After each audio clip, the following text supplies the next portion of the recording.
How you doing? My name is Lawrence KK, and for my interview, I will be interviewing Mr. Hartham. I'm gonna let him introduce himself. I'm Claire Harthen. I teach sixth grade math here at Hambrick Middle School. I've been teaching for 24 years. Okay, Mr. Hartham, I have a couple questions about English language learning. What different parts of English have you known students to struggle most with Different parts of English the students struggle most with in life and in math? in life and in math.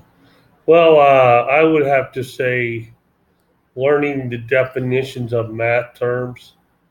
I've noticed that it's something that I wouldn't say struggle with, but you have to introduce it to them and teach it to them so they know it. All right. You can't assume that they know what the word percents means. You have to actually show it to them, write it down for them, and give examples of it and what it looks like. So So what that's about overall in life? uh, I'll ask a question in class, and I'll say something like, "Okay, what are we doing here?" And in the problem, they may be divided. But they'll go and they'll say something like multiply. And at first I'm like, why are you saying that? Then I got to realize that what's the language barrier? I understand what I was pointing at was, yeah, they're going to multiply in that division problem, and that's what they were talking about. They just didn't know the word to say. They didn't know what I was asking. Right. So I've gotten better at that, doing that. As far as life goes, I've had different things come up, and they like today there was a kid, he didn't understand when I was giving out the homework assignment. He got confused of when it was due, Mm-hmm. so he had to come up and ask me, even though he spoke English pretty well. He goes, I didn't get what you were saying. So sometimes I think you just have to go back and talk to the student and re-explain it. Right. Okay. Do you feel monolingual and bilingual students have more similarities or more differences? What's the first one? Like monolingual meaning they only speak one language. Oh, are they similar? Yeah, do people who speak students that speak one language are they more similar or more different to students that speak two languages? I think that's a yes or no question. I've seen it where no, there are no similarities. I've also seen them when yes, they do have similarities. Because I think you have to go back to the fact that they're in sixth grade Yeah. and their minds are just developing. And Same meaning their minds are the same, it's just that their language is different. right. And I think that it's a sixth grader. We're introducing stuff like geometry and algebra in the sixth grade. So naturally, what sixth graders not going to have questions and not want to say, hey, I don't get that part. So I think that's where the similarities come in. What do you think motivates students to learn English? ELL students. Gee, uh, I think it has to do with their parents.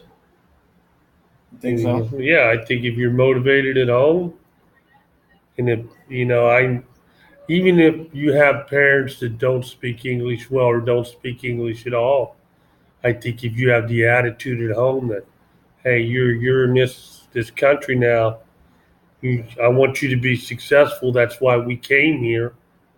So I think you need to do your best, and for their parents and their family to get better. To be successful. I mean, a lot of the kids that come in during open house have to translate for me. Right. That's what they do in my class too. Yeah, they have to translate for me, and I always tell them, I'm like, wow, you speak English very well. I said, it's obvious you speak Spanish fluently. You're going to be pretty successful in life. Yeah. And You don't think their motivation comes from friends that speak English and they can't communicate with them?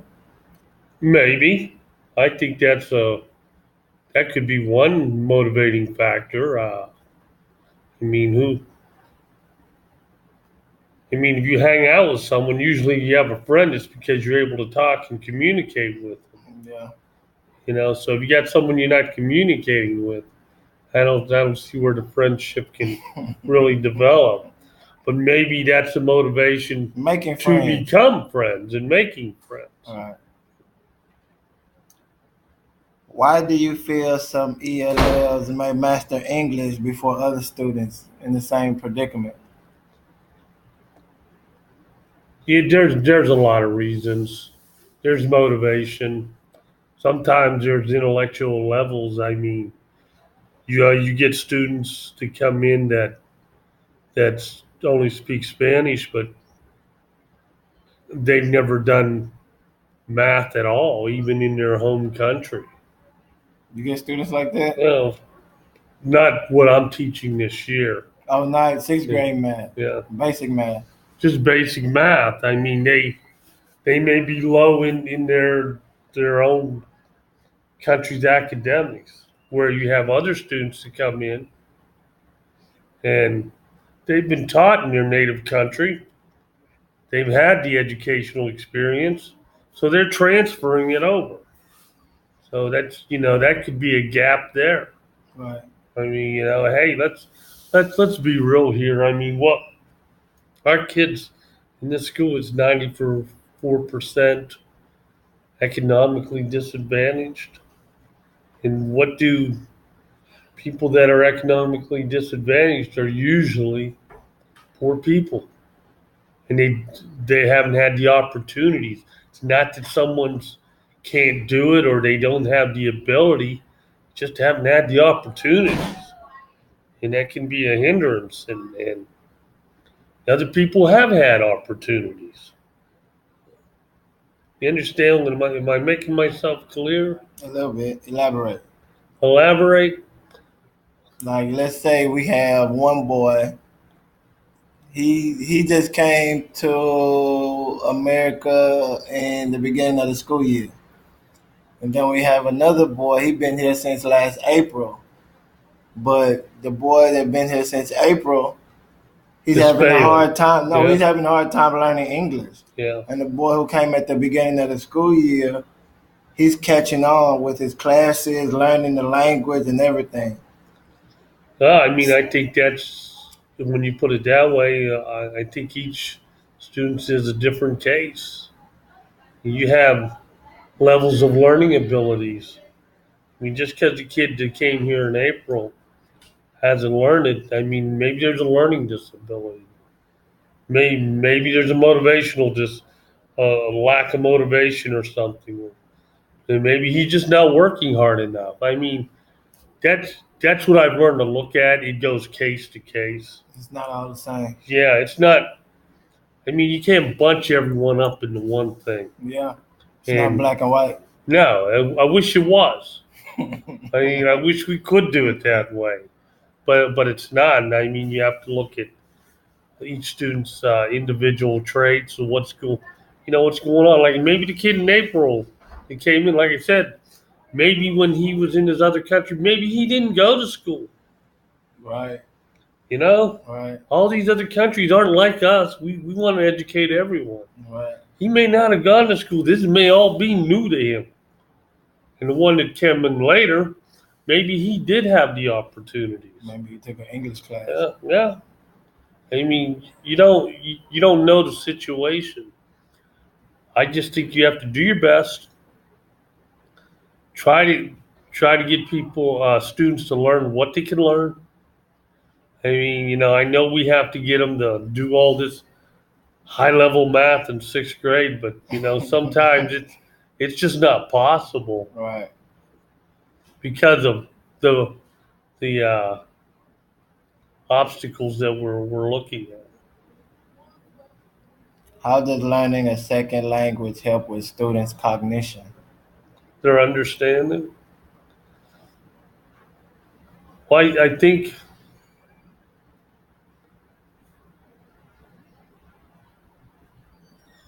I think the more they understand the language, the more they're going to be able to understand other stuff, right? I mean, I don't really know how to answer that one. That's like I don't know, a double sword question. Just Why you well, say if you that? understand, if you're learning English and you understand it, how's that going to help you understanding for other stuff? Well, it's definitely going to help you. I mean, you're going to understand whatever the class is, math, Not even in history, class, yeah, in life. yeah, just in general. Right. You know, you can understand real world things. Hey, yeah, I mean these kids nowadays. I mean, it wasn't like this when I was a kid. Like what? All the technology Right. and going on YouTube and all that, which I think is great. I watch YouTube. If there's something I want to see, I call it up. Yeah. You know, I don't think there's anything bad about it, but I think kids just have so much more ways of getting information. I mean, if I wanted to learn something when I was in the sixth grade, I just sit down and research it, study it, regardless of what it was. Right. I mean, you and I've talked sports and stuff. I used to read a ton of sports books just to learn about it. And kids, all they have to do is Look it up. look it up, and it's right there. And I think the way I learned it stuck with me longer than what The way they learn it. they're learning it. So you think that kids' cognition are kind of bad now? I don't think it's bad. I think it just lacks more. How would you say it? More Right. depth to it. So how I do you mean, feel because about like? Do you think that English speaking student learning Spanish will help their cognition? an English speaking student learning Spanish, Mm-hmm.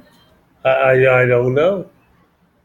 You mean their understanding of other things in the Just world? how their brain can transfer Oh information. yeah, definitely. Think so? Yeah, I think so. But goes back to that again. Did you take Spanish in high school? I did. Do you speak Spanish? I don't. But we were only taught the bare minimum. We didn't go into depth. Okay. Why didn't you? I You don't did know. what was Required, required. and that's it. Yeah. Yeah. Yeah. You didn't have anything to depend on. It wasn't life or death. Mm-mm. So when you have a Spanish speaking kid Coming here, that's coming life or here, this is death. life or death. Yeah. Well, not that extreme. You know what I'm saying? Yeah, I know what you're saying. It's sink or swim here. Survive. Yeah, I mean, if they forget English, so they're in a world of trouble. You forget Spanish.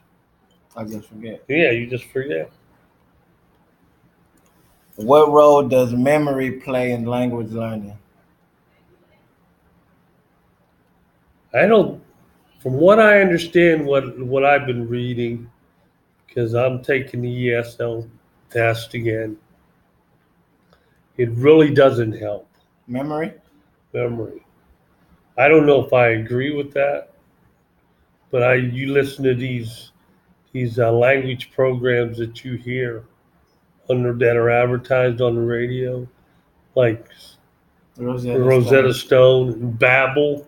Hmm. I mean, stop and think how a baby learns to speak. Just listening. Just listening, and they adapt, and they learn as they go. You think a baby is sitting there memorizing it? It becomes natural. Yeah, I think that's how you have to learn it in a natural way. I don't know. I mean, I'm sure memory is involved. For me, yeah, I'd probably be sitting down trying to memorize Right. things. That's just the way we learned back then, you know. So I mean, and that killed me when I got to college, What? trying to memorize everything because I learned. I picked up the fact that that professor didn't want to know what I memorized. He wanted to know what I thought, Right. thinking skills. And I think maybe there's a correlation with that with The learning language. English. You gotta just get used to it and make it Yeah, natural. yeah. What do you do to help multiple English language learners, students with different likes succeed in your class? I try to give several examples. Well, I'm just going to use the math class format. Hmm. I think you have to do it several different ways. If you're showing proportions, I think you have to show 3 or 4 different ways of doing it, examples of it. I think you have to repeat the words. I think you have to say ratio, rates, and proportions more than one time. I think if you teach them how to write a ratio, there's 3 ways to do it. You can't leave it alone doing it one time. You have to go back to it and say, how do we write a ratio 3 different ways? Right. And you have to go back and you have to constantly do that over and over because that's how they're going to learn. And not only English language learners, a normal 6th grader learns that way too. Yeah. I mean, so it's the same thing. To me, it is. Right. It's just a different barrier. Yeah, Same child. Same kind of child. yeah. Do you think positive attitudes toward English help acquire the language even faster? Well, I think anytime you're positive, yes. I try to be positive with when I'm teaching all the time. I'll say to a kid that's the English language learner, I'll say to any 6th grader, if they do something and I see it and I'm like, wow, that's fantastic. How'd you do that? Show me how you did it. Yeah. And they'll go and tell me and show. I'm like, that's great. I mean, a couple of weeks ago, I went down to the counselor's office. I had to get something signed, and there was one of my older ex students that's in the 8th grade now. He just started out talking to me, and he was ELL. Back then. But yeah, back in the 6th grade. And he was a smart kid. And he was like, Mr. Harton, where are you from? And I told him I was from Pennsylvania, up north. He goes, they're smarter up there, aren't they? And I looked at him. I'm like, where'd that come from, dude? I almost said, well, who told you that? Yeah. But I didn't. I said, you believe that? You think that? He goes, oh yeah, that's just what somebody told me. And I said, they're not any smarter than you are. He says, you only have one difficulty. You have a language barrier. Yeah. That had nothing to do with intelligence Right. on how smart you are. You know. So I just thought that was interesting that he said that, and that's the way he perceived things. So, Well, okay, Mr. Harton, thank you for your interview. thank you. All right. Hope you do well.